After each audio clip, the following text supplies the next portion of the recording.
I was super thirsty earlier, and I wanted a glass of apple juice, but I didn't get any, so I just drank water. But you didn't want to go out and get any. You just figured, well, J-Mo's out driving. out and about. He can get it. And I just shoot him a little text.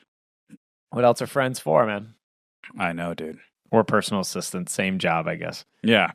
You could hire someone for that. Some people do. Okay. Some people literally do. So what's the drama you want to talk about today? Oh, yeah. Here's the tea. No, I don't have any tea. No. I'm surprised you don't have tea at this hour. You're usually I thought about it, but we this just hour, wanted to jump right in, and I didn't want to like pause it You to can make fire it up tea. if we want. I did kind of want some. Dude, why don't you go fire it up? All right, I'll do that. Fire it up, dude.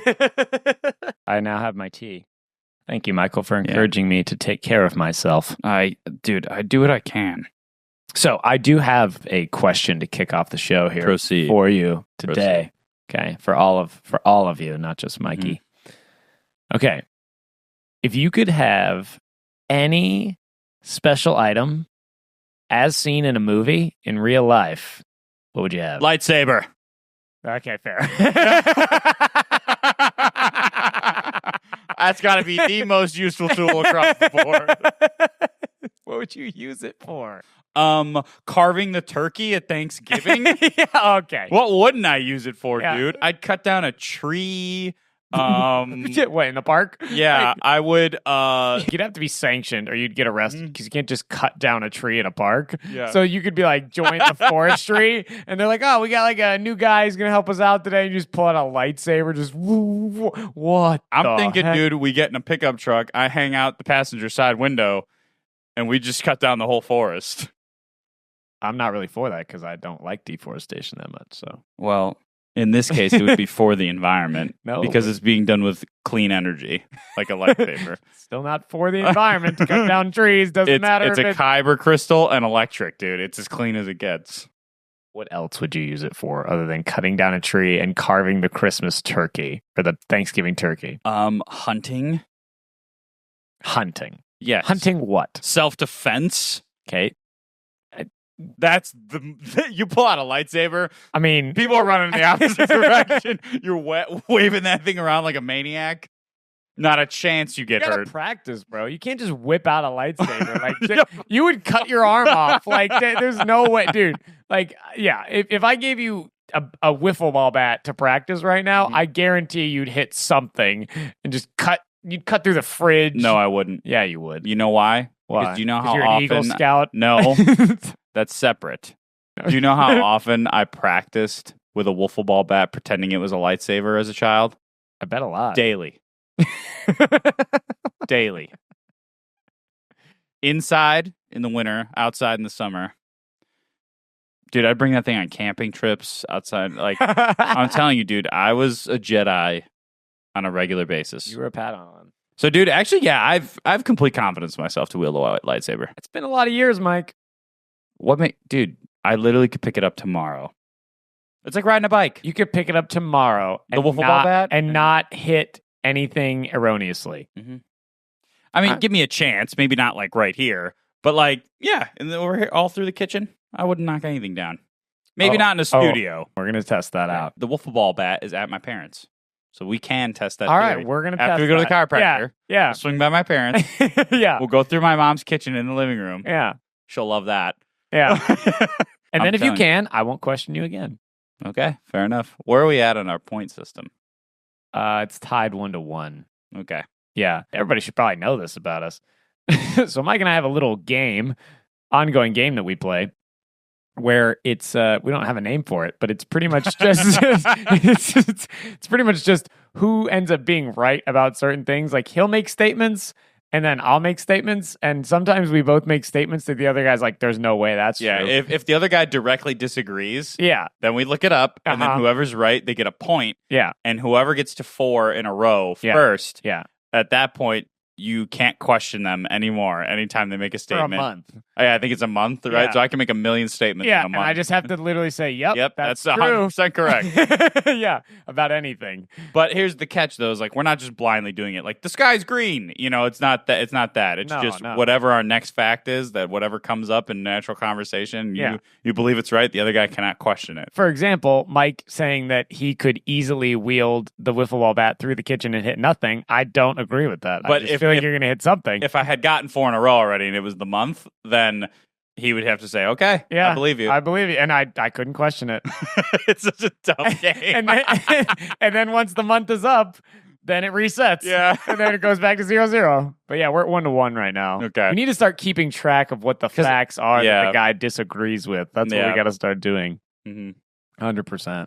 So lightsaber, 100%. For self-defense, hunting, carving the Thanksgiving turkey, and participating in deforestation and climate change. Yeah, nice. I mean, you got to cut down some trees, right? Yeah, like, you got it. So it's like, I would do the ones that are necessary. that week, not just randomly hacking at trees.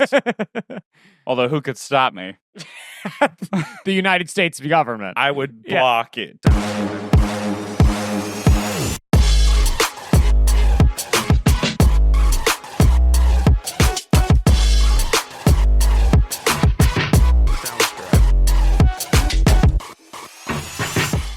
Welcome back to the John Michael and Just Michael Savoir Faire, where it's just guys being dudes. We are your hosts. I'm John Michael. And I'm Just Michael. Today's 3 chunks are Down the Rabbit Hole, where we look up random facts on the internet and go down the rabbit hole. We go deep down into it. Would You Rather, where we have philosophical debates that collide with absurdity as we ponder the most outlandish existential dilemmas. Nice. I haven't heard that yet. I like it. And Tournament of the Olympians, where we play a game and 50% is passing. Yeah. We don't want to make it too challenging to pass. 50%. You got half, right? You got half. That's the way I see it. You should get half. All right, kick us off with Down the rabbit hole. There it is. I don't know why the long pause, but okay. Okay, ready? Mm-hmm. A T-89 calculator has more computing power than the Apollo 11 spaceship. The Apollo 11 is the one that landed on the moon. Wait, a T-11? That's the one we have now? A TI-89 calculator. That's the big one. Yeah, the big calculator that we had to have in high school, in college. Yeah, has more computing power than the Apollo 11 spaceship computer. Thank you, Bill Gates. Texas Instruments. Bill Gates didn't invent the calculator? I don't think so. No, right? That doesn't sound right. No, the ancient Chinese. Steve Jobs. No. Nope, that's the MacBook.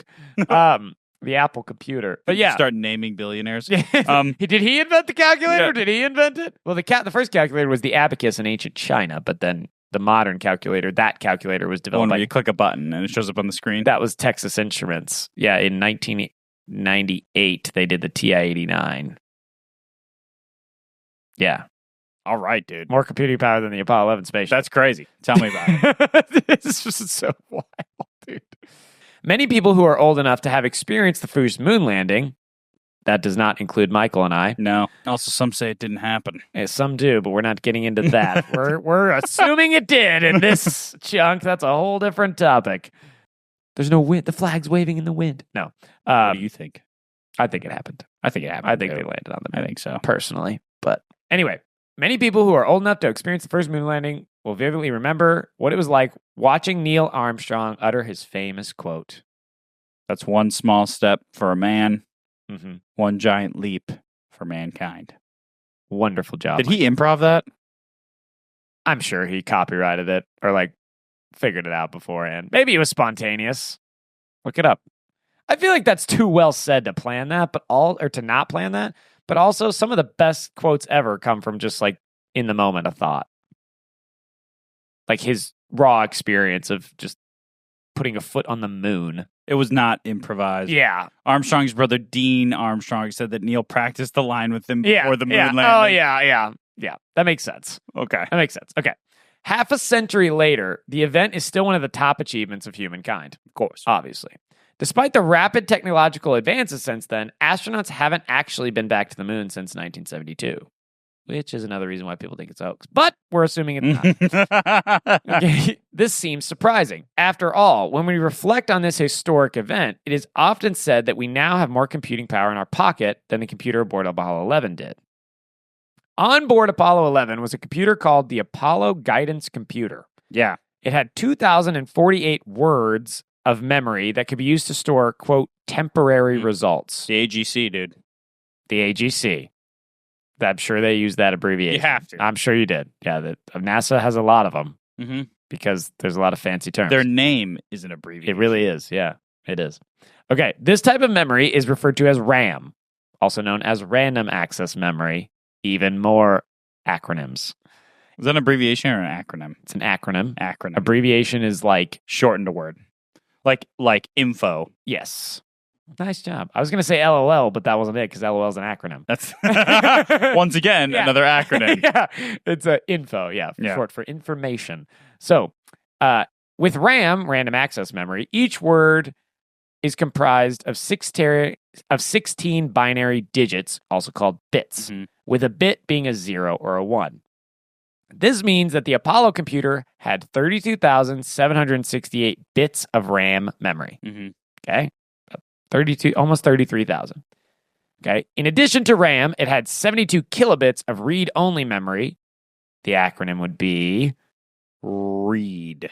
What? The acronym.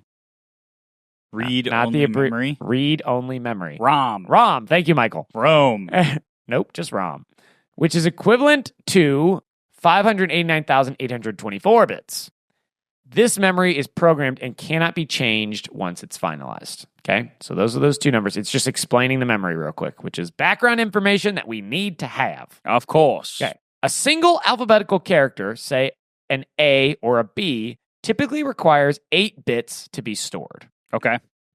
That means the Apollo 11 computer would not be able to store this article that I'm reading from with its amount of RAM. I guess that's, it actually kind of makes sense because the amount of storage you can have on something and everything is just exponential today. Yeah. Terabytes and all that. It's crazy. Yeah, and they've made it the physical disk and smaller. The chips, so much smaller. It's incredible. Okay. Data. Compare that to your mobile phone or an MP3 player, and you can appreciate that they are able to store much more, often containing thousands of emails, songs, and photographs. Yeah. Wow. Okay. To put this in more concrete terms, the latest phones typically have 4 gigabytes of RAM. That is 34,359,738,368 bits. This is more than 1 million times more memory than the Apollo computer had. 1 million times more memory. That's insane. Yeah. The iPhone also has up to 512 gigabytes of ROM memory. ROM.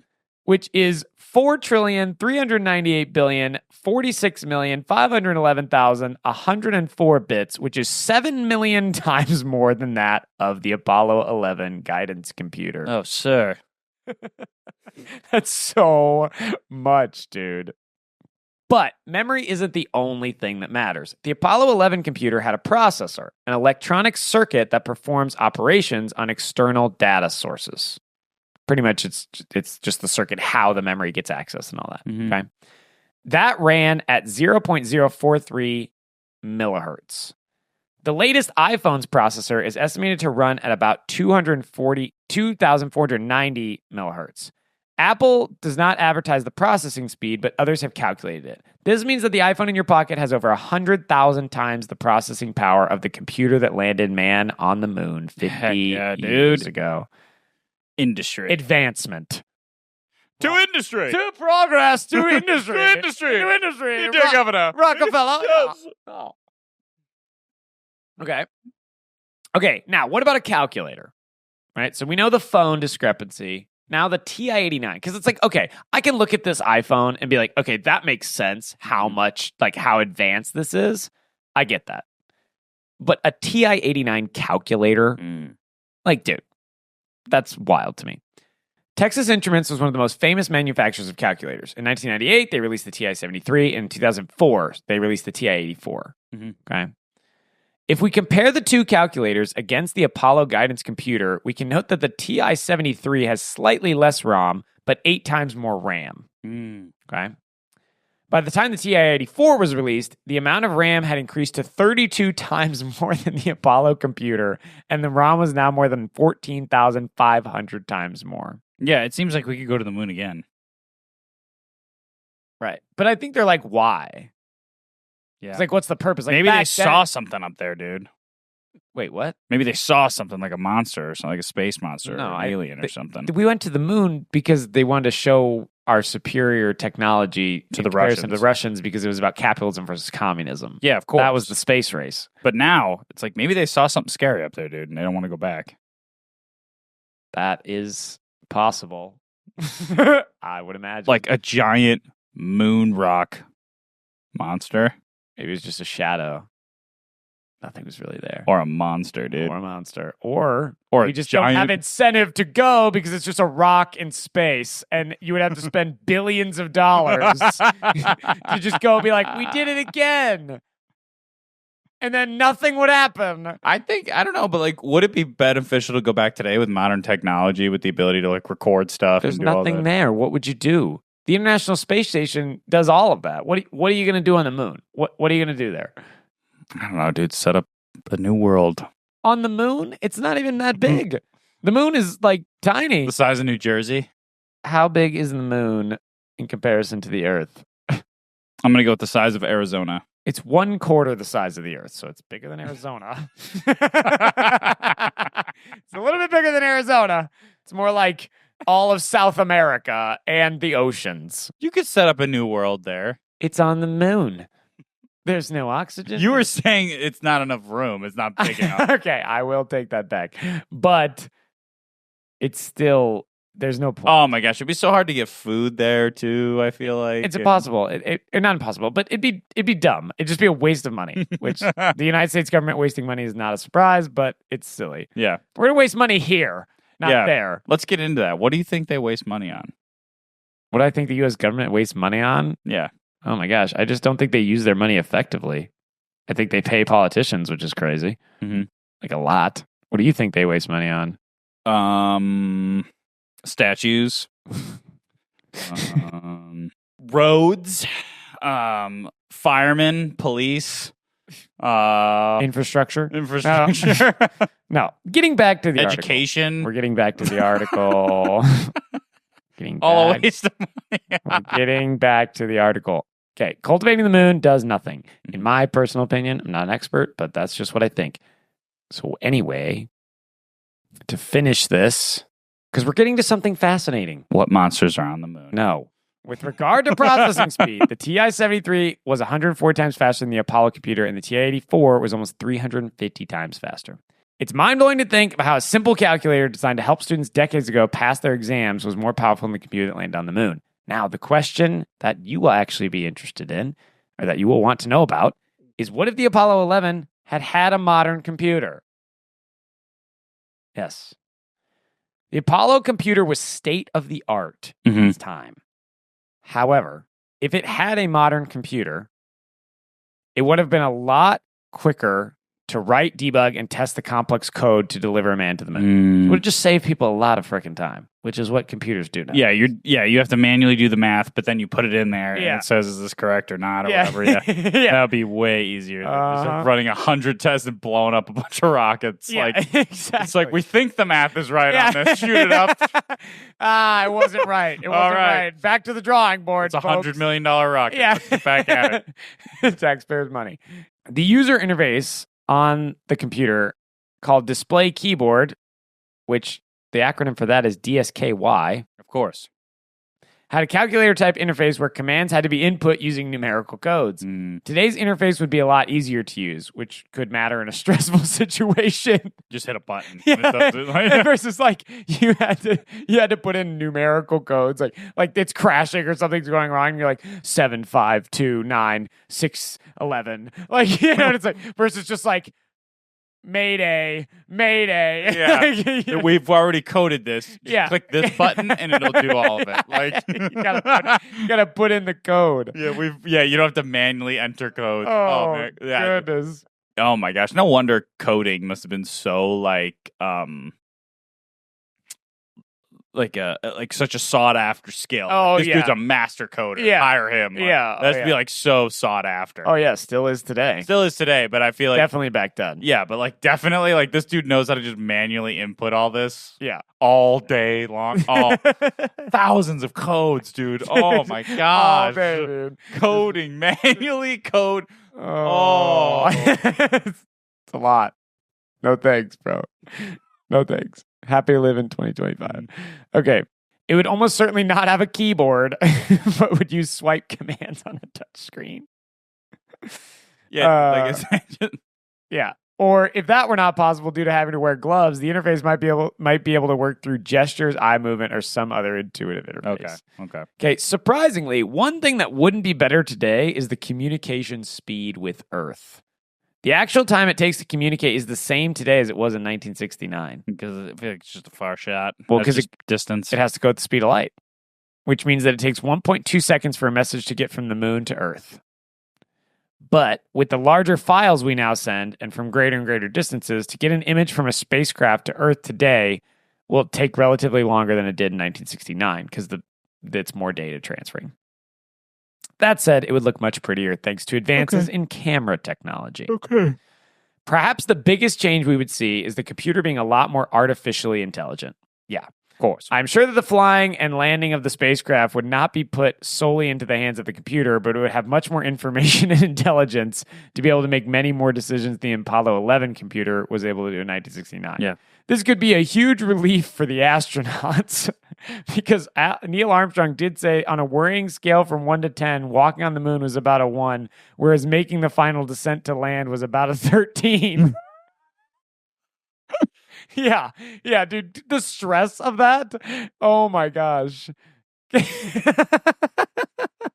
Like, and it's like, yeah, dude, literally just like you're breaking point one, you're breaking, and like if you miss by point one, you're crashing on the moon. Yeah, dude, you're stranded, or dead. Like stranded or dead. Stranded's worse in my opinion. Oh well, dude. stranded's definitely worse, but still, but either of those scenarios is not good. Mm-hmm. Like, yeah, dude, and think about that. It's like driving a car. Like I just got a backup camera in my car. Mm-hmm. It's been awesome. Right? I could do it the other way, but having a camera makes it way easier. And that's me driving a 97 Honda Accord to work, let alone landing the Apollo 11 on the moon. Like, dude, you have no computer really to like tell you where you are, like where you are in space. You literally have like a spotter. Yeah. And he's just telling you where the thing is, and you're like just adjusting like as it's going down. In the middle of a space rock floating in the galaxy. Like, just, this is really stressful. I'm 13 out of 10 right now. It's stressful. Dude. Walking on the moon, way more chill. Yeah, that's cool. We made it. Yeah, chill. Yeah. And then he's like, all right, I rehearsed this line. Like, one small step for man, one giant leap for mankind. Whew, okay. All right. And we're done here. Yeah. Oh my gosh. So, the whole point of this fact, what makes it super interesting and fascinating, is that it acknowledges what it took to land people on the moon in 1969 with the limited computing power that was available at the time. It really was a remarkable achievement. Mm-hmm. If it happened. Assuming it did. We don't know. But conspiracy theorists, what's your thoughts? Cool. All right, what's your fact? Before toilet paper, Americans used corn husks. No! Really? Yeah, it's tough. Wow. Yeah. That's the definition of tough. Mm-hmm. The fact that Americans used corn husks before the advent of toilet paper offers fascinating insight into the evolution of sanitation practices and resourcefulness in pre-industrial America. This practice reflects both the practical ingenuity of early Americans and historical context. Wow, you just gotta, like, how did they get them? Like, what, they like had to grow them, or so here's they buy them? Yeah, like, what? Here's the origins. The use of corn husks as a substitute for toilet paper stems from the agricultural lifestyle of early Americans. Corn was a staple crop in North America.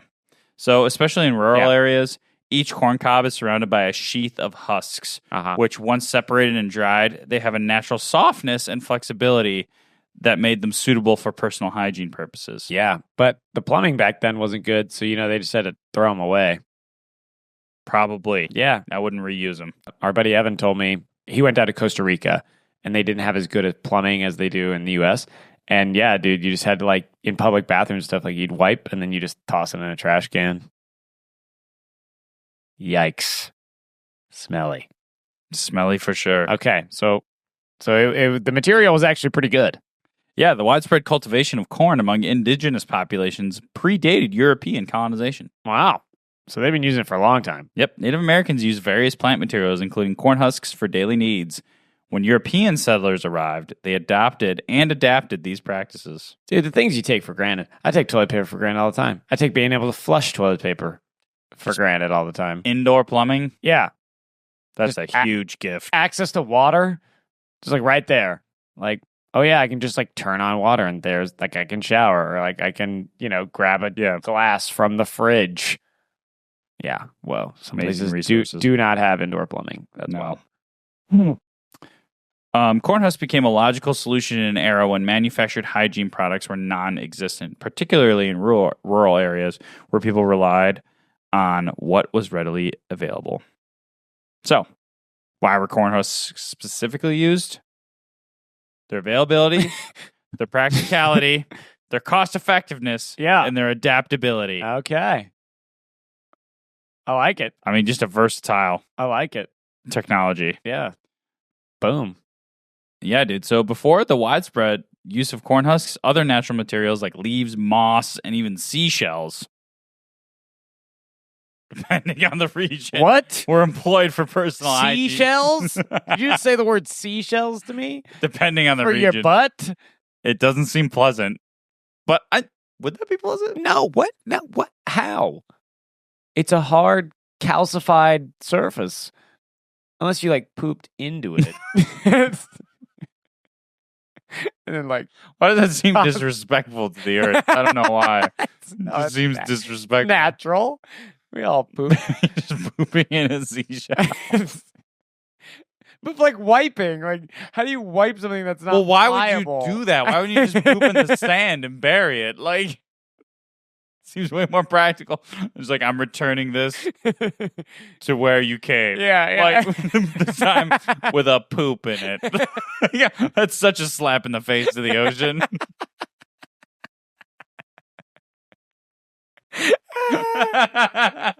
It's just a slap in the face. The ocean's like, you son of a gun. Oh my gosh. Okay. So I don't know how you wipe with a seashell, but okay. That's wild. This is absolutely wild thing.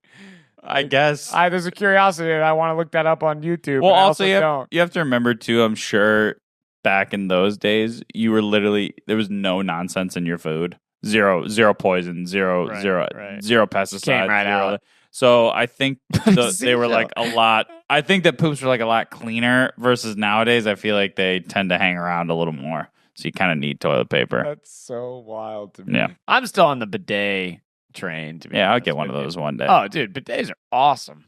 Clean it right out. Oh, dude, you don't have to wipe. You just got a one wipe at the end just to dry yourself off. But like, that's it. Bidets, money. I love them. It's tingly too. Yeah, it's life-giving. It's refreshing. Yeah. So then, the transition to toilet paper happened. Yeah. And the use of corn husks declined with the advent of commercially produced toilet paper in the 19th century. Yeah. The first packaged toilet paper was introduced by Joseph Gaiety in 1857. His product, marketed as medicated paper, was sold in sheets and infused with aloe for added comfort. Oh, nice. Yeah. However, Gaiety's toilet paper was not immediately popular due to cost and the resistance to change in traditional I was wondering about that. I was like, dude, I feel like a lot of people were probably like not about it, but then he just stuck with it and then he made a bunch of money, I'm sure. Oh, yeah, dude. Here we go. In the 1890s. Turning point came in the Industrial Revolution. Yep, of course. Mass production. And advancements in paper making. Uh-huh. Mm-hmm. The Scott Paper Company began producing rolled toilet paper. This format was easier to use, more economical, and widely accepted. Were the other ones just like... I'm assuming it was just like sheets of paper. Here's one. I maybe sold them in like a bunch. A bundle. No, Yeah, I'm not saying bundle. he's selling them one sheet at a time. That's a crazy sales tactic. Terrible business plan. No, horrible it's like business a bundle, model. but like the rolls, people are like, oh, I can get behind that. Like, oh, yeah, roll of roll, it. yeah, Pull it right off. yeah. I use the extra strong one. Yeah, you have to. Yeah. Early 20th century, the rise of plumbing and indoor bathrooms in urban areas made toilet paper a necessity. Okay. Traditional materials like corn husks were incompatible with modern plumbing as they clogged pipes. Yeah. Yeah. I'm telling you, it's a real thing. And then the mass marketing by the mid 20th century, toilet paper was firmly established as a household essential in the United States. Dude, everybody, as soon as they tried toilet paper, they're like, yeah, get rid of this corn stuff. Like, no way. We can flush this. Like, we could, dude. It's easy, it's rolls, it's cheaper. Yeah.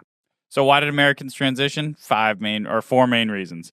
Convenience, hygiene, modernization, and cultural influence. Yep. That's the reason we do a lot of things. Marketing efforts highlighted toilet paper as a marker of progress and modernity, which helped erode resistance to change. Yep. The cultural legacy. Although corn husks are no longer used for hygiene, their historical role serves as a testament to human adaptability and the use of natural resources. They are now remembered in American folklore and history as a symbol of the resourcefulness of early settlers in rural communities. Wow. That's crazy. I never knew that. I guess I never once in my life thought about the origin of toilet paper. Used to be corn husks. And now we're here. Cool. All right. I like that. Well, that was Down the Rabbit Hole, everybody. Tell us the coolest thing that you learned. And if you have any other crazy facts that you want us to deep dive on, throw them in the comments below. We're going to move on to chunk number 2.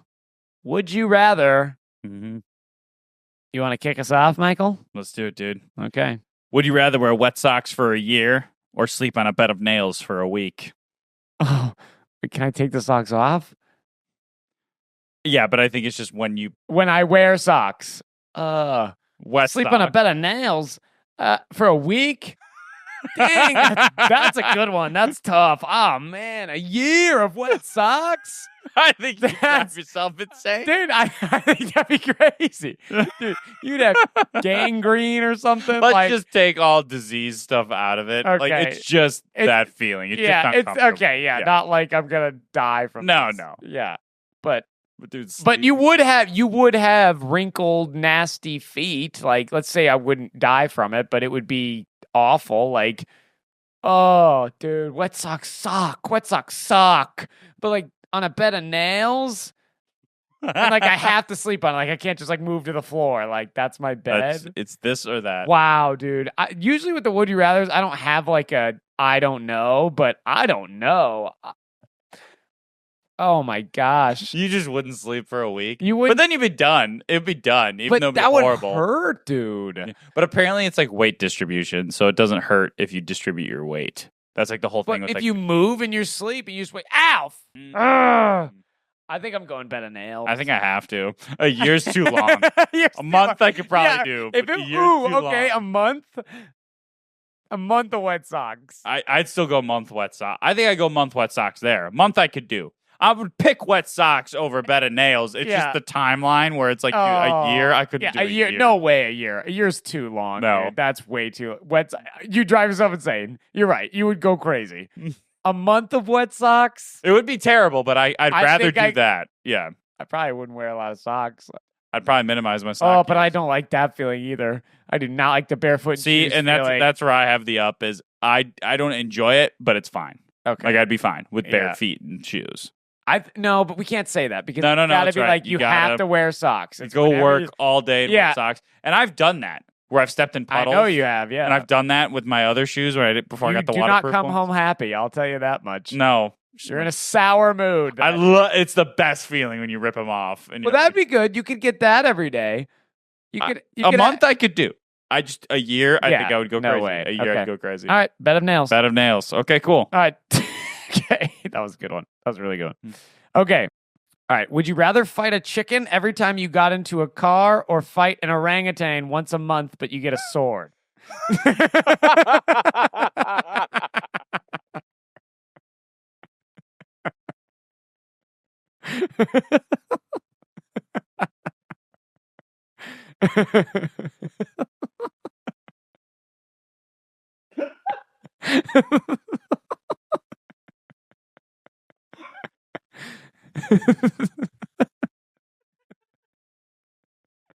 Every time you got a new car, or fight an orangutan. A chicken every time you fight a car, you get a car, or an orangutan once a month with a sword.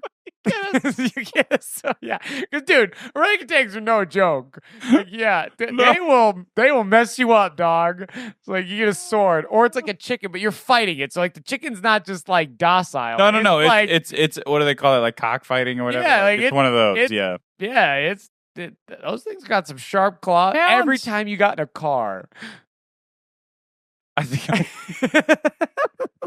I'm going orangutan with a sword. Oh yeah. That would be the amount of times I get in a car. Yeah. That'd be so inconvenient. Just trying to go to work in the morning at 7 a.m. when I'm not having it, and I gotta fight a chicken when I go. No, and it's every time. Every time you get out of No, I know. and And then I come back. Oh, dude, and I'm going in and out of stores all day. No way. I'd fight a chicken at least 9 times a day. I'm fighting like 9 chickens a day. I'm fighting at least 50 chickens a week. Yeah, that's crazy. No. At least, dude. At least. See, for me, it'd be like 2 chickens a day. So like, it's still annoying. I think with the orangutan, I think it would be annoying. I think with the orangutan, it's like, all right, my monthly battle.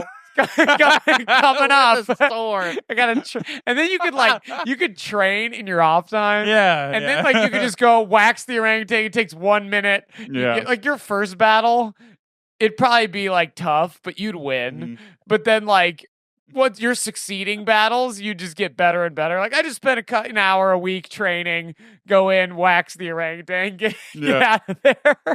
That's like that Nate Bargatze bit where he talked about how at the circus they had a bit where you could go box an orangutan. Oh yeah. And he said it was all men. Yeah. He's like, you could put an orangutan in a room with 1,000 women and you can go back in there and be like, did anybody think about fighting this? Nope. Did not even cross our mind to fight the orangutan. You could put 3 men in a room and say, and one guy would be telling the 2 guys to go fight the orangutan.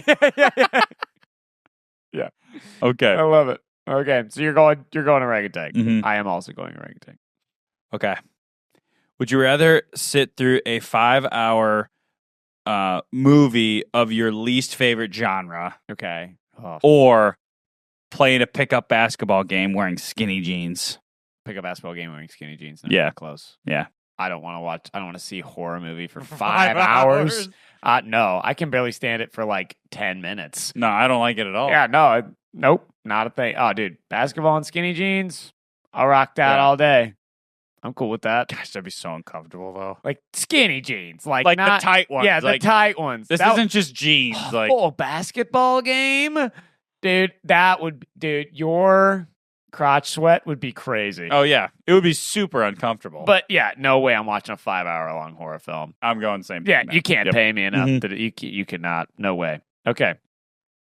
Would you rather have a laugh that sounds like a car alarm or a sneeze that sounds like a foghorn? I'm going foghorn. Why? That just sounds way more fun. In traffic? Yeah. But when you sneeze, it's like, yeah, dude, 100%. That sounds way more fun than a car alarm. Car alarm just sounds annoying. Yeah. And you laugh a lot more than you sneeze. Yeah. So I'm going that one. Okay. What is it? All right.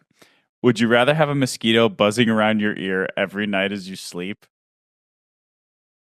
Or always have an itch in the middle of your back you can't reach? Oh, that's good. That's brutal. Dude. I have had bugs in my room. Mm-hmm. And it's annoying. Like I've had flies. It's always but it's not consistent. That's the thing, right? Like with bugs, they only make that sound every now and then. Like if it's a consistent noise, I can pretty much fall asleep to anything, to be honest with you. I'm blessed with that, grateful for that. But dude, if it's like intermittent, like it's not consistent, it's like they'll be like bzzz, and then they'll like wait 10 seconds and they go bzzz, and then they'll wait 2 seconds and go zzz, like, oh my gosh, but an itch on your back that you can't reach.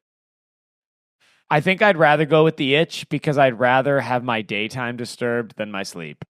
No, I'm changing. I'm picking the bug because I can figure out a way. I think I could get used to it. I think I could find a way to fall asleep. Yeah. Or cover my head or something. I have to go bug. But the itch, dude. No way. All day. Always thinking about it. Just always thinking about it. Just like, oh my God, I just can't get it. Like, oh gosh. Like, no, dude, no. That ruins your whole day. Yeah. I'll figure out the sleep. You can't get it? Like, yeah. Oh, yeah. I'll figure out the sleep. 100% I'll figure out the sleep.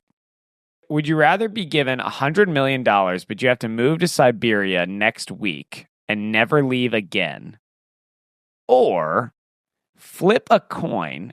If you get heads, you're given $100 million with no strings attached. If it's tails, you move to Siberia and get no money. Because what was the first amount of money? It's $100 million both times. It's $100 million and you automatically have to move to Siberia and you can never leave. Or you flip the coin and you could either get $100 million and do whatever you want with it and stay here. Or if you don't get the $100 million, then you just have to move to Siberia.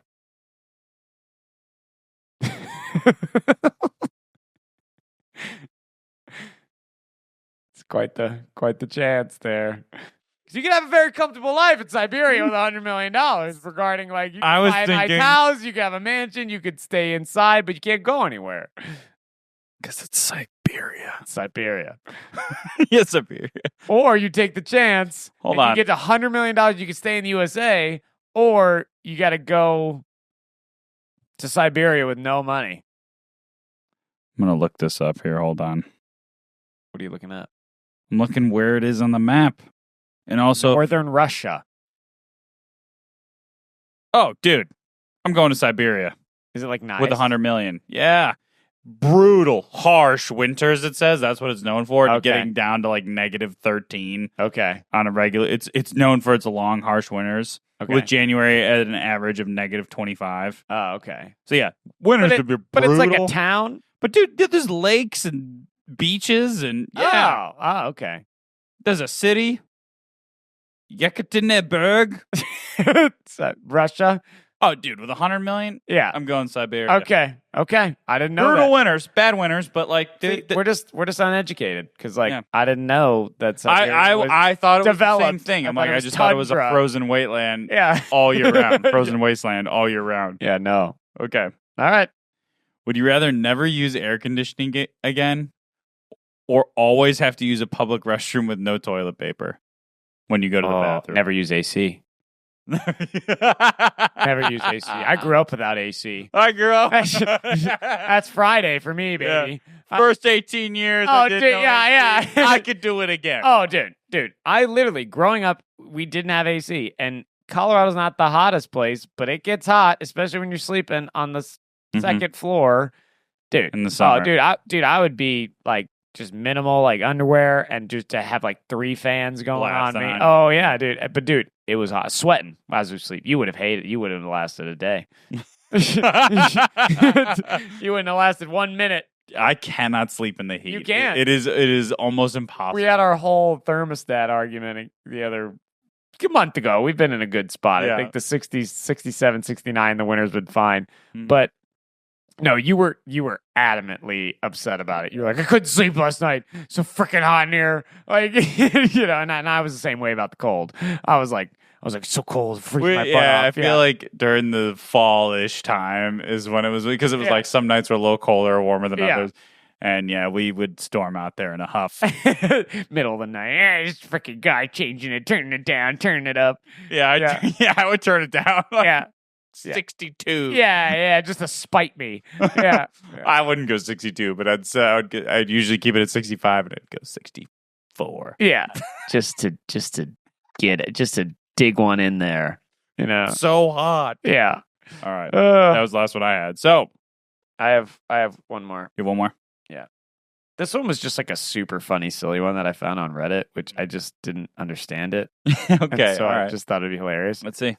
Would you rather be controlled by a mantis shrimp for a day and be forced to watch him make stupid shrimp decisions, or be the most wanted pirate on all the 7 seas for a month in the 1700s?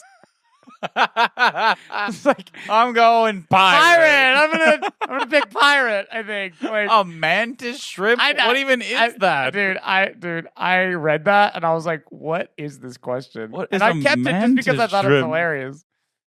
Would you? And watch him do dumb shrimp things. Okay, they live like at the bottom of the ocean floor. Yeah. I'd rather be a pirate. That sounds dope. Yeah, that sounds way more fun. If I'm the most wanted pirate, that means I'm the most awesome pirate. We're having a ton of fun, dude. Yeah, we got a lot of loot, like a lot of rum. We're island hopping. We're having fun, dude. Yeah, I'm with my boys. Yeah, yeah. But I guess if you get caught, you're in bad. You're not in a good situation there. But just a month, I could outrun them. Yeah, 1 month. I'll outrun the Spaniards and the English. Yeah, 1 month. Right. Yeah, versus like the mantis shrimp. I don't even know what that looks like. Just do dumb shrimp things. Okay. What does that even mean? Yeah, I don't know. It was funny. It was hilarious. So that is funny. Yeah, pirate. I'm going pirate. All right, everyone. That was Would You Rather. Let us know what you would choose and why, and more importantly, what existential debates you want to see in the future. All right, Jay. Well, let's move on to Tournament of the Olympians. Yeah, if you guys have any good Would You Rather, please let us know. Okay, everybody. Today we're going to be playing trivia. This is where we answer 20 questions each. On different topics. 6 of them are easy, 6 of them are medium, 6 are hard, and 2 are super hard. And there's a scaling point system. You get 1 point for easy, 2 points for medium, 3 points for hard, and 5 points for super hard. And you need a total of 23 points to win. Mike is doing Indiana Jones, and I am doing Naruto. I really spent some time with this today. I just hope you know. Okay. I really did. I was like, I'm going to craft this thing. It's going to be good. I'm going to make it good. Okay, so I hope it's... I knew nothing about Naruto. I know. So I really am just like, that sounds good. Yeah. That's kind of how I went off of it. That's so I fair. did the best I could. I knew Indiana Jones, so like I obviously can understand that. So we're going to see. All right, Mikey, you ready? Let's do this. You're going first. Yeah. For the trivia, guys, it's going to be a lot of spoilers, so just heads up. Indiana Jones trivia. All right. Easy questions. What is Indiana Jones's real first name? Henry. Henry, correct. Very nice. What is Indiana Jones a professor of? Archaeology. Nice. 2 for 2. Mm-hmm. Who directed all 4 original Indiana Jones movies? Steven Spielberg. Mm-hmm. This is not a bonus point, but because I have other bonuses in here and I don't want to give you too many. But do you know who directed the 5th one? No, I forgot. Okay. James Mangold. Yeah. He also directed Logan, Ford versus Ferrari. Oh, nice. Okay. The Wolverine. Nice. And 310 to Yuma. Nice. So 310 to Yuma. That's a great movie. Mm-hmm. Okay. Who was Indiana Jones nicknamed after? Who was he nicknamed after? Yeah, where did the nickname Indiana come Indiana. I want to say his dog. Correct. The family dog. Mm-hmm. Fun fact, that was actually the name of George Lucas's dog. Indiana, who was an Alaskan Malamute that also inspired the character of Chewbacca. Okay. Yeah. Cool. Because George would have him ride in the front seat as he drove around. Yeah. And that's how he kind of got inspired for Han and Chewie. Nice. Yeah. Cool, right? Okay. What year was Raiders of the Lost Ark released? Oh. 1980. What was it, 70? No. Star Wars was 70s. It is the 80s. 1981. Correct. Michael, nice. Fun fact, it was the highest grossing movie in 1981. Was it? Yeah. Bonus point option. If you can tell me what year the movie was set to take place. So Raiders? The story, Raiders. What 1938. 1936. Ooh. Tough one. Good close. All right. 5 for 5. What famous actor plays Indiana Jones' son? Shia LaBeouf. Shia LaBeouf. Mm-hmm. He's running in the boat. It's Shia LaBeouf. Just do it. just do it. But that's that song. Do you remember that whole song back in 2014 or 2015? He's coming in above. It's Shia LaBeouf. Yeah, that's ringing a bell. Yeah.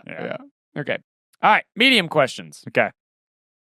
What is the Holy Grail's most notable feature that makes it stand out in The Last Crusade? It's the cup of a carpenter. Mm-hmm. It is a plain, humble-looking cup. Yeah. Nice, Mikey. Crushing it. What is Indiana Jones's dad afraid of? Ooh. I know it. Hold on. I think. Hold on. What's he afraid of? His dad. We know Indiana Jones is afraid of snakes, but his dad is afraid of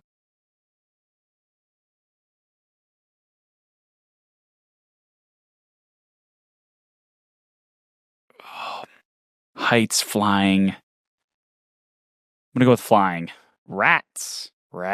He hates rats. Oh, yeah. When they were underground. Yeah. Gosh darn it. Yeah. Yep. He's afraid of rats. Okay. Fun fact: the fear of rats is known as moosophobia. Good to know. Mm-hmm. You'd think it would be the fear of moose. It is not. All right. Misleading. In which movie does Indy escape in a mine car? Temple of Doom. Correct. Very nice. Yes. Okay. What is the name of the Egyptian excavator who helps Indiana Jones throughout the series? This is throughout all movies? He's in not in every one. He's in certain ones, which I was going to give you a bonus point if you told me which movies he was in. But I need his name for the point. Okay. I'm going to go with Sala. Correct. And he was in Raiders. And Dial of Destiny. Mm-hmm. There's one more. I want to say The Last Crusade. I'll need a finer answer. Oh, man, but was he in Crystal Skull? I'm going to go Last Crusade. Okay, so final answer is Raiders, Last Crusade, and Dial of Destiny. That is correct, Mikey. Nice. Yeah, that's how it's done, son. Bonus point, baby. Yeah, nice. Love a good bonus point. Nice. You're doing good. You're at 13 right now. That's what I like. Where did Indy get his fedora from? It was in the beginning of the Last Crusade. It was from that guy. He was like an adventurer or like a. I don't know, what was he? He was like a hired man for. What was he doing? He was he was getting the cross. What do you even call that? Like mining, archaeology? No, he was like, you're good. He was okay, from the man that stole the cross of Coronado. That's what. That? Yeah. I'll give you that. That counts. Yeah, he stole the cross. The guy that stole the cross. Mm-hmm. Very nice. Okay, good work. Thank you, sir. Which famous actor plays Indiana Jones's father, Henry Jones Sr.? Sean Connery. Sean Connery. Remember of a no good race. You're doing good there, bud. Okay. All right. Hard questions. All right. Let's see, man. Okay. What is the name of the nightclub Indy visits in the opening of Temple of Doom? Ooh. I got good you. Man. I got you. Is it an English word? Like, is it a, okay. Mm-hmm. You know this, yeah. Gosh, see, that movie, I don't watch it often. I know, it's not a good one. It's not good. I ruined it for a friend of mine. Yeah. Showed her Temple of Doom first instead of Played as the Lost Ark. Made a big mistake on that one. I was like so hyped. I was like, yeah, we'll watch Indiana Jones. It's so awesome. And I showed Temple of Doom, and she was like, "What is this?" And I was like, "Wait, like, where's the big boulder?" Like, they're in a nightclub in China. Yeah. Like, what's happening? They're in India. Or India. Yeah. No. They were in China in the beginning. Oh, okay. They were flying over. Oh, okay. And then they crashed in India. Okay. Wow, I have no idea. The Martini? No, I have no idea. Club Obi-Wan, actually. Yes, I did know that. Yeah. I did know that because it was from Star Wars. I did know that. They do like little cameos, so okay. Yep. In Kingdom of the Crystal Skull, what country were Indy and George McHale kidnapped in by Soviet spies? This is in the beginning of the movie? Yes, I believe so. Well, they were in the United States in the beginning of the movie. It was the one where they were kidnapped in. Huh. I don't know. Russia? Mexico. Oh, yeah, I wouldn't have got. They were in Mexico, and then they went right over Nevada. the border. Yep. Mexico to Nevada. I was like, I knew they dropped a nuclear bomb in Nevada. Yeah. So I was like, but they went from Mexico, captured them in Mexico. They were on excavation. But I feel like the United States is too obvious because they wouldn't be captured in the United States. Nope, like, they were captured in Mexico. Yeah. They were kidnapped, not captured. Yeah. Kidnapped. Okay. In Dial of Destiny, what is it that gives Indiana Jones away to the soldiers on the plunder train? A motorcycle? That gives him away. Like, gives him away. Yeah, not gives him a way. No, gives him a way out. No, like gives him a way, like that they like are like, that he's an intruder. What gives him away? Yeah, because he's like in disguise or whatever. Like he's.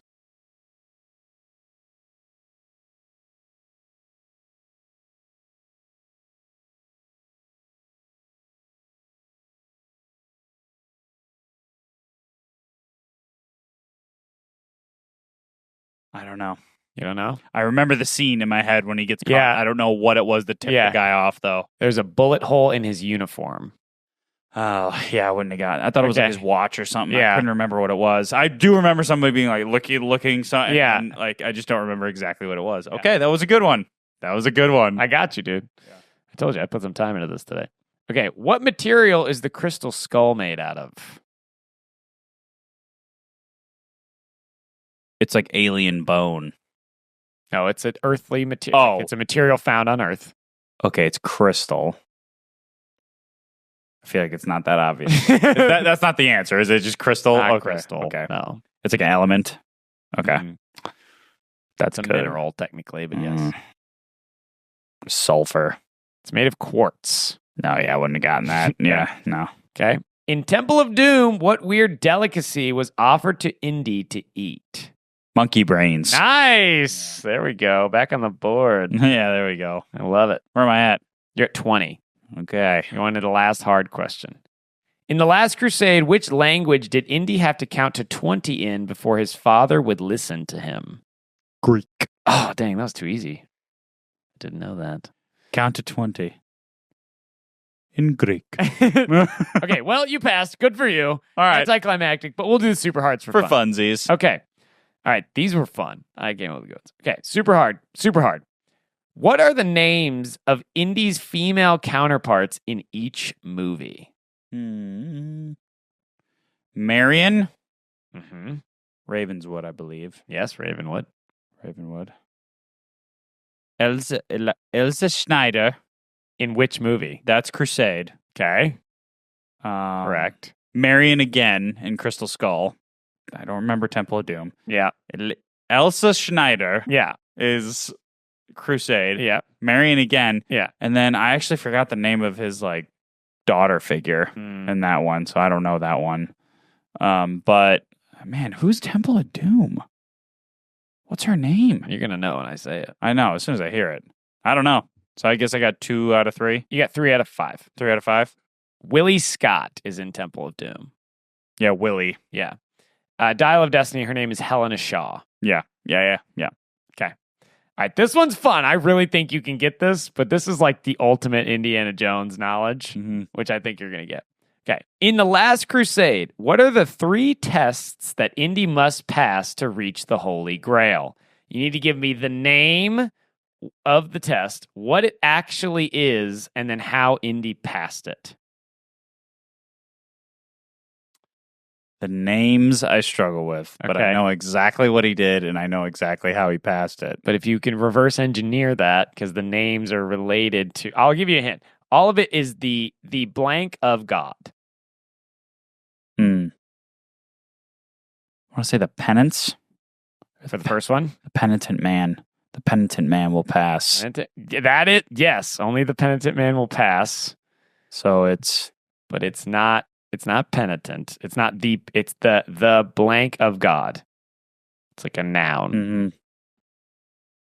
It's like, it has to do with like kneeling and like, because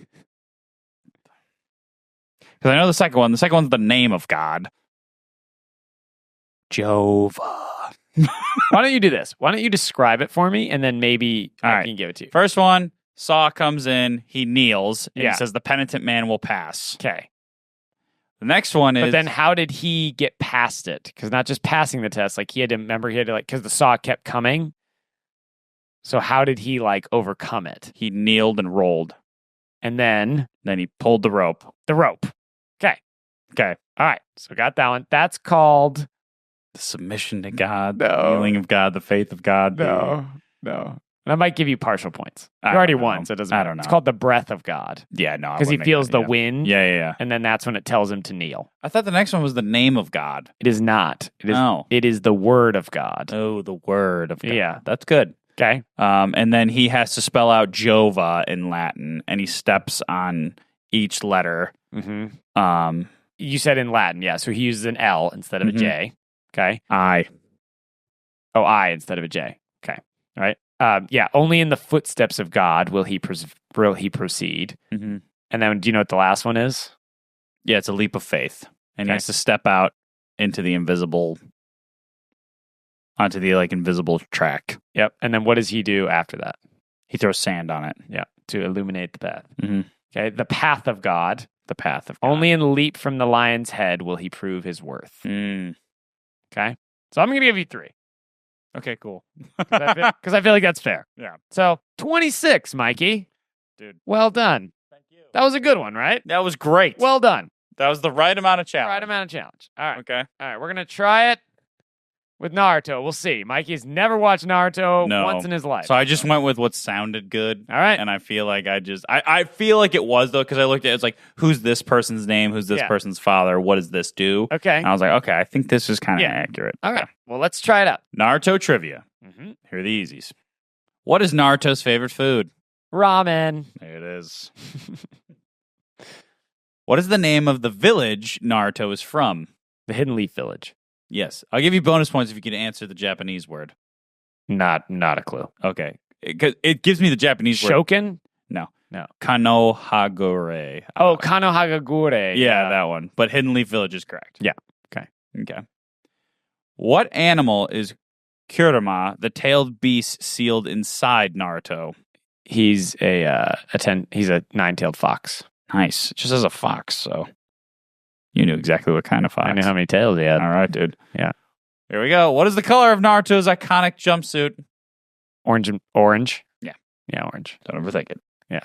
Well, there's Naruto Shippuden, but I don't know if we're doing that. We'll see. I think it's the iconic one. Yeah. Okay. Who is Naruto's first sensei?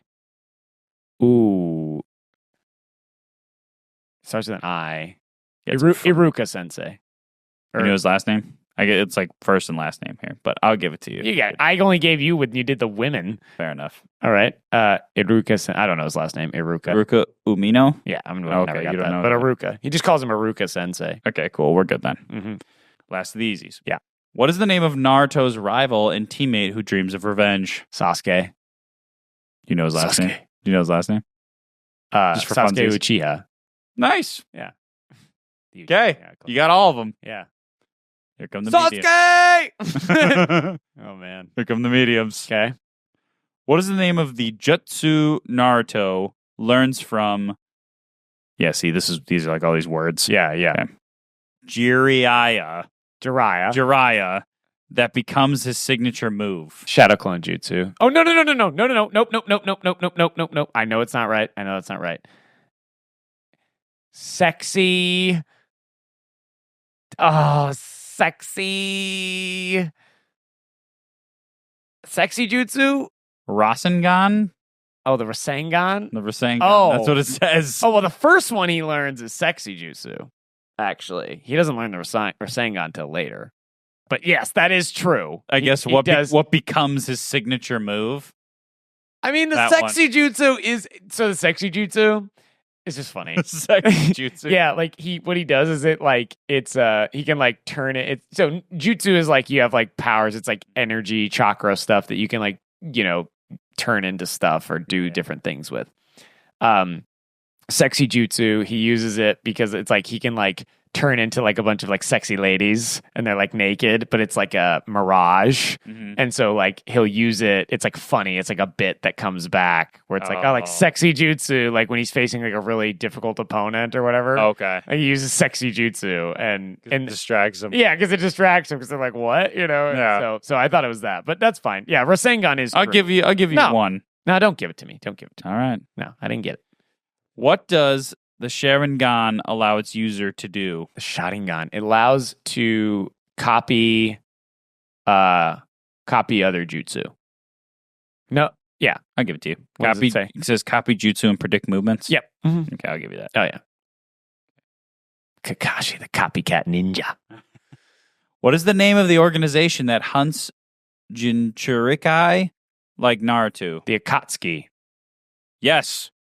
AKA, TSUKI. Nice. Akatsuki. What is Sakura Harano's primary fighting style after training with Tsunade? Yeah, Sakura Harano, after training with Tsunade, her primary, it's like this epic, I don't know the actual name, but it's like this super powerful fist punch thing. Like she like stores up strength. It's two main things. Okay. It's a type of ninjutsu and then like a superpower. Yeah. I don't know the actual names, but I could describe it for you. Where like she stores up incredible amounts of jutsu and then she can unleash it all at once, like through her fist. And so she can like cause earthquakes with her fist and like stuff like that. So what does it say? I'll give you a half. What does it say? Medical ninjutsu. Oh, yeah. And superhuman strength. Yeah. So I'll give you the superhuman strength part. It's definitely medical ninjutsu, but I was thinking it was... You didn't mention medical. I know, I should have. Dang it. I mean, that's a huge part of what she does. She saves Naruto's life and she does not get the credit for it. She literally... Like, Naruto was dying, and she reached inside of his chest and pumped his heart for him. And she does not get the credit. What do you mean she doesn't get the credit? Oh, dude, like, nobody goes, thank you? No, yeah, no. They never thank her. It's crazy. In the show and the fans. I mean, like, the true fans, like, no Sakura, but, like, in just, like, Naruto world, like, she's, like, left off of posters and stuff. Like, it's crazy.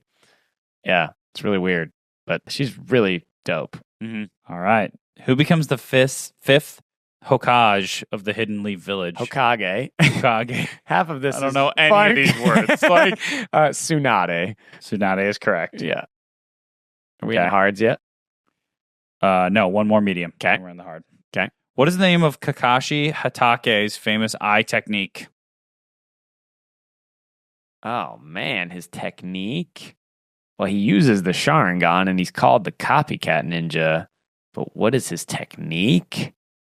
Oh, no. I'm going to know this as soon as you say it. Famous eye technique. His famous eye technique.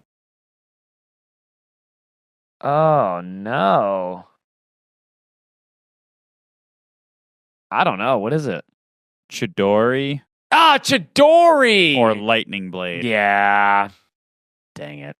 It's tough. Yeah. I feel like that one was right there for you. Chidori's so good, dude. All right.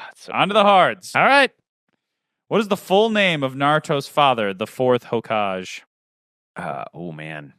It's Hokage, Mike. Hokage. Still Hokage. Just reading it like it looks. Yeah. Oh, my God. Mizun.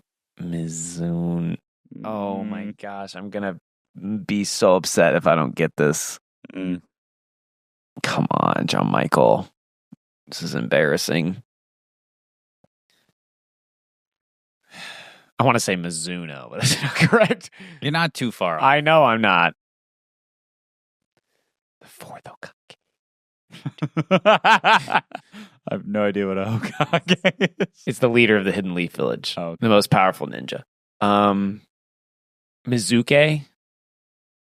What is it? Minato?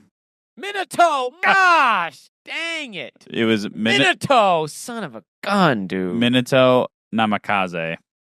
I knew that's that. where you were getting the Z from. I knew that. Minato Namikaze. Right. Minato might be one of my favorite ninjas in the whole series. Yeah.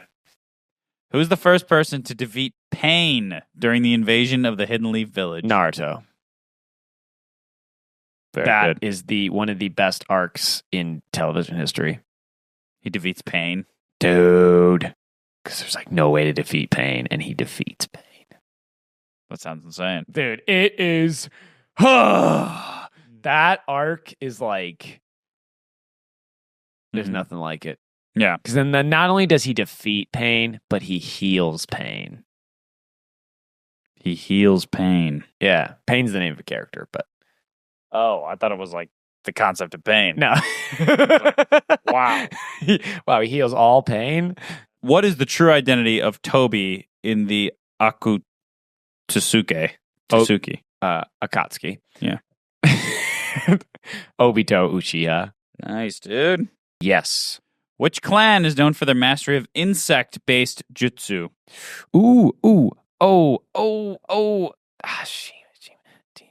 Shoji. No. Shoji Nakamura? No, Shoji's the big guy. Oh, I'm gonna know it. They're so weird but cool. Dang it, I don't know. What's his name? Ubarame clan? The Ubarame clan, yeah. Dang it, I need to know the kid's name. Shino. Dang it. Okay. All right. Next one. What is the name of the sword wielded by Zabuza Momochi? Oh. This is a long name, and dang it. It's the shark sword, dude. It's like it can do 1,000 cuts. It's one of the seven great swords. I don't know the name. That's tough. I'm gonna know it when you say it. Are you ready? Or yeah. It's your call if you want. I don't know it. Kubi Kirabocho. The Executioner's Blade? The Executioner's Blade! Let me see the Japanese. Well, hold on. Oh, I guess I can't look. But I will come back to this question for you after trivia. The Executioner's Blade. It's a long Japanese word. Yeah, I could probably pronounce it. You probably could. You watch a lot of anime. Who trains Sasuke? Who trains Sasuke during the time skip in preparation to fight Itachi? Orochimaru. Nice, dude. Oh, Orochimaru, a little slimy mofo. Okay, that was the last of the hards. Okay, what am I at? 21? 21. So I gotta have a super hard. Ooh, baby. All right. Get one. I really want to pass this. I really do. I really want this one. All right. What is the name of the Jinjutsu used by Itachi that traps the target in a world of illusion for what feels like days? Oh my gosh, dude. Oh my gosh, it happens. Okay, I got this one. Focus, channel it. I got this channel one. it. I got this one. Come on, brain. Itachi uses it. Say it one more time. What is the name of the Jinjutsu used by Itachi? Genjutsu. Used by... I said that, Genjutsu. There you go. What is the name of the Genjutsu used by Itachi that traps the target in a world of illusion for what? Oh, no. It's like right out of my grasp. It's like right beyond the edge of my thing. Because like Infinite Tsukuyami is Madara's. Oh, Itachi's, dude. That one's such a crazy power. Does it start with an I? What letter does it start with? I don't know. I don't know if I want to give this one away.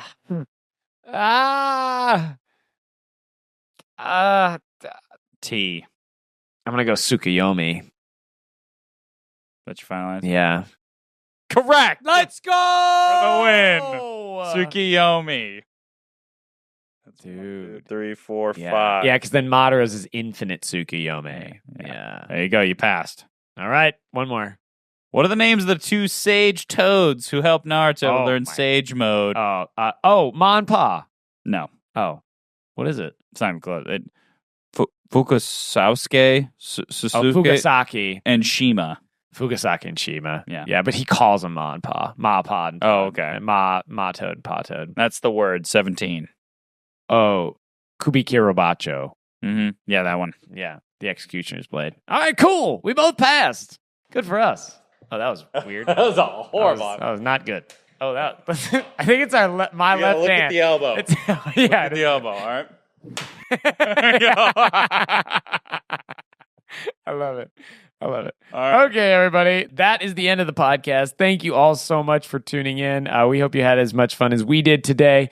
We want to thank you all super sincerely for just existing and being here with us. It's really awesome that you do that. And if you want to support the show, the best way you can do that is phone a friend. Phone a friend. Call somebody that you haven't talked to in a while and catch up. Yes, sir. I just did that today. It was it was wonderful. Good. It was wonderful. If you want to go above and beyond and support the show in other ways, you can leave a rating review on the whatever podcast listening app you're listening to right now.